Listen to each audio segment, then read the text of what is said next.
13 nouveaux arrivants sont prévus cet après-midi. 13. Une famille de 3 enfants et une seconde famille de 4 enfants, leurs parents et leurs grands-parents. J'imagine que les grands-parents vont vouloir avoir leur propre quartier. Ce qui nous fait donc 3 foyers à mettre à disposition aujourd'hui.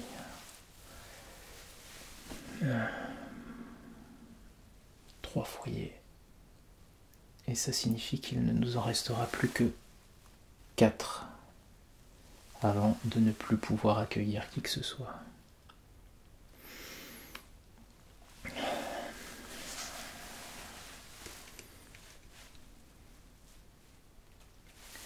Message à l'intention du superviseur de l'abri 116. Monsieur,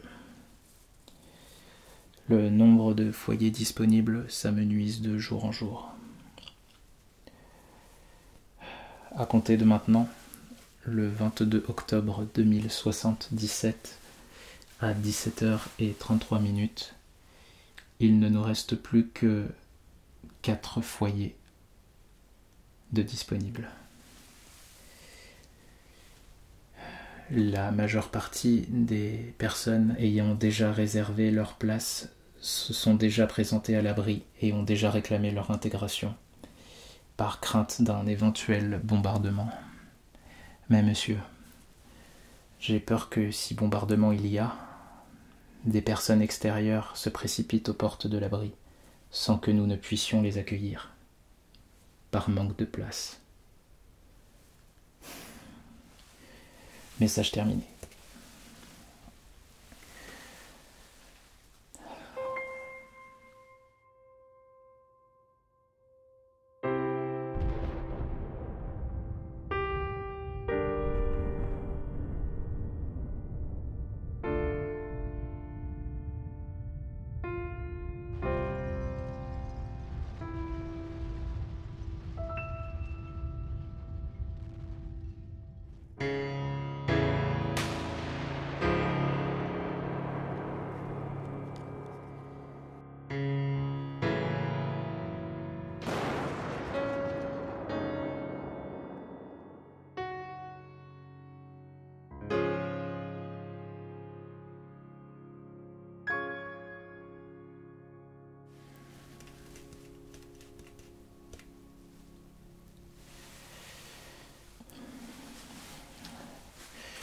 Il semblerait que la situation ait légèrement dégénéré à l'extérieur. Les bombes sont tombées et toutes nos communications ont été coupées. Mais n'ayez crainte, vous êtes en sécurité ici.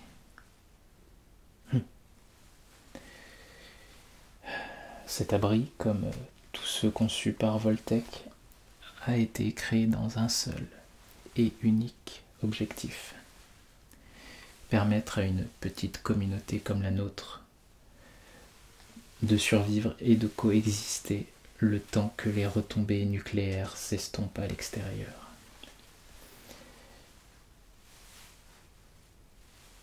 Combien de temps cela va prendre ? Eh bien, nous n'avons aucune idée de la gravité de la situation à l'extérieur. Et je ne voudrais pas m'avancer, mais si un nuage nucléaire s'est formé au-dessus de nos têtes, j'ai bien peur qu'il ne faille attendre 15 ou 20 ans avant de pouvoir sortir, au minimum.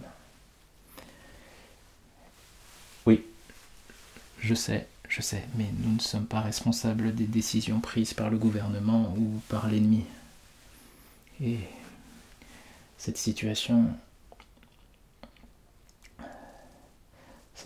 malheureusement était attendue.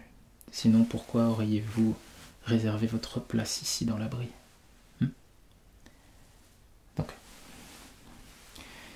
Essayons de garder notre calme et essayons de nous détendre dans la mesure du possible. Vous voulez bien? Bon. Je vais vous expliquer le fonctionnement de l'abri et les quelques règles à respecter pour permettre à chacun de se sentir le mieux possible au sein de notre petite communauté. Très bien. Alors, commençons par le commencement. Ceci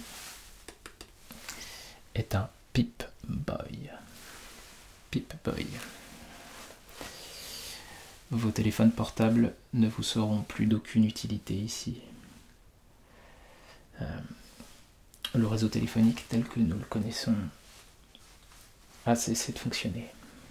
Et si par un heureux hasard il restait encore quelques antennes à la surface, vous imaginez bien, vu à la surface à laquelle nous ne sommes pas, mais vu la profondeur à laquelle nous sommes et étant donné l'épaisseur des murs, ce serait peine perdue d'essayer de capter quoi que ce soit avec nos téléphones portables. Mais rassurez-vous, le Pip-Boy possède toutes les fonctionnalités qu'un téléphone portable possède déjà, si ce n'est plus encore. Chaque résident de l'abri se verra offrir son propre Pip-Boy. Et chaque Pip-Boy est expressément calibré pour une personne. Et chaque personne ayant un Pip-Boy accroché au bras se doit d'en rester l'utilisateur exclusif. Oui. Pourquoi cela? Eh bien, laissez-moi vous expliquer. Premièrement, cette montre connectée mesure en temps réel tous vos signaux vitaux. Elle est capable de détecter si il y a une quelconque altération dans votre anatomie. Ainsi, par exemple, si vous vous trouvez souffrant, le docteur saura d'avance quel traitement vous administrer, sans avoir recours à une consultation au préalable. Aussi, le Pip-Boy permet bien évidemment de passer des coups de fil entre vous, de me joindre moi, ou de joindre, si c'est vraiment urgent, le superviseur de l'abri.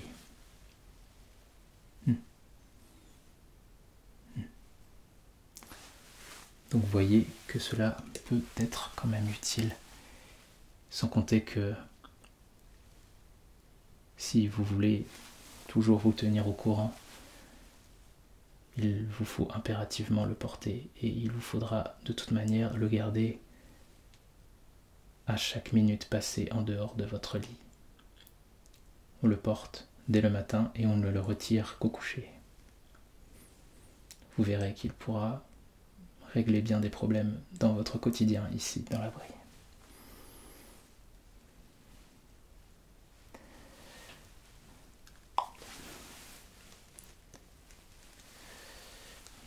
Maintenant, en ce qui concerne la répartition des tâches au sein de l'abri, un entretien individuel avec le superviseur sera organisé pour chacun d'entre vous. Et il permettra de définir quelle sera votre occupation au sein de l'abri. Ainsi, une fois que vous saurez quel sera votre travail, il faudra s'y affairer et que tout le monde fasse de même afin que le fonctionnement de l'abri soit au mieux. Il faut que tout soit optimal. Vous êtes exactement 150 résidents. Vous voyez l'abri comme une petite ville. Et dites-vous que si vous travaillez à pied d'œuvre, tout le monde y trouvera son compte et tout le monde se sentira à l'aise ici. Vous percevrez naturellement un salaire chaque mois, un salaire qui sera fixé en fonction du poste qui vous sera attribué.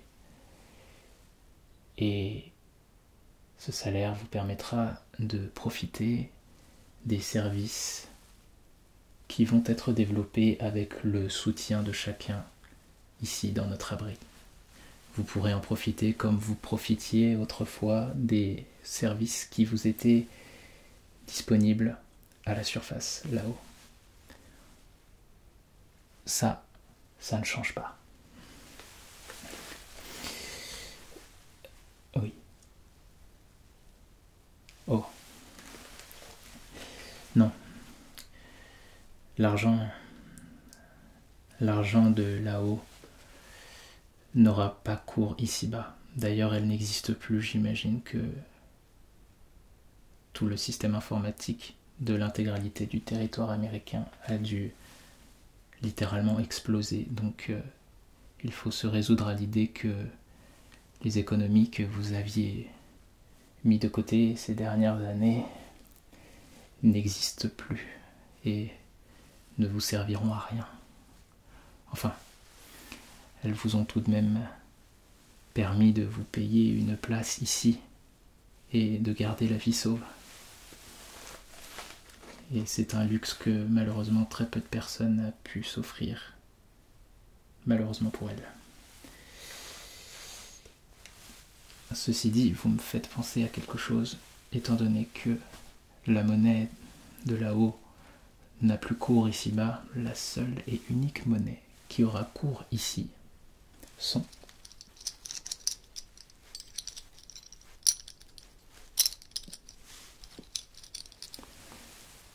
les capsules. Étant donné que Volttech a passé une commande très importante de nourriture qui puisse se conserver sur une très longue période, nous avons décidé que rien ne serait gaspillé et que tout serait réutilisé. Et par conséquent, les capsules de soda, de bouteilles d'eau ou d'autres spiritueux seront utilisées comme monnaie officielle ici dans l'abri.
Non.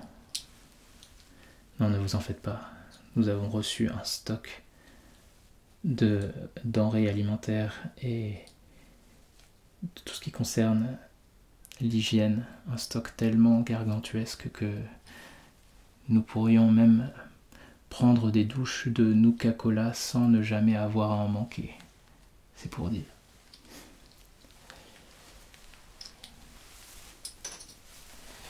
En parlant de ça, le Nuka-Cola.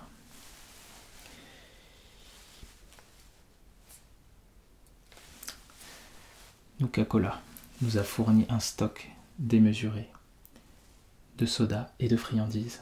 Donc n'ayez crainte, il n'y a absolument aucun risque de pénurie ici-bas dans l'abri.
N'est-ce pas relaxant? Sachez que Nuka-Cola nous a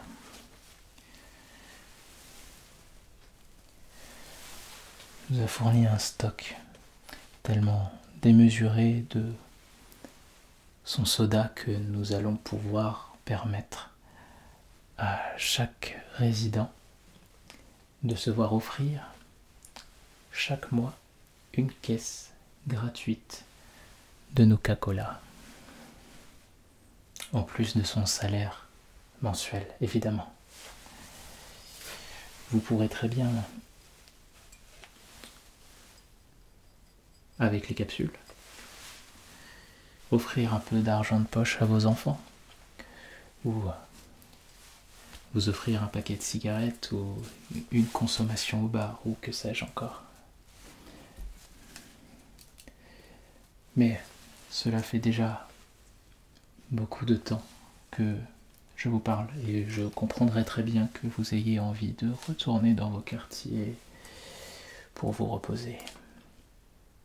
J'ai moi-même très envie de terminer ma journée. Oh, prenez donc ce Nuka-Cola en gage de bienvenue dans l'abri. Profitez-en.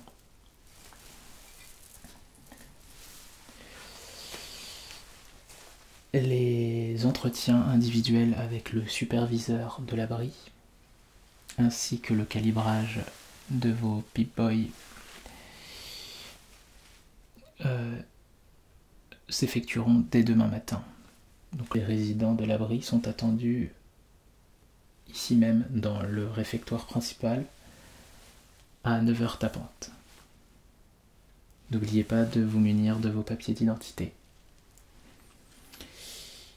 Et bien d'ici là, je vous souhaite une belle soirée et une douce nuit. Bonne nuit.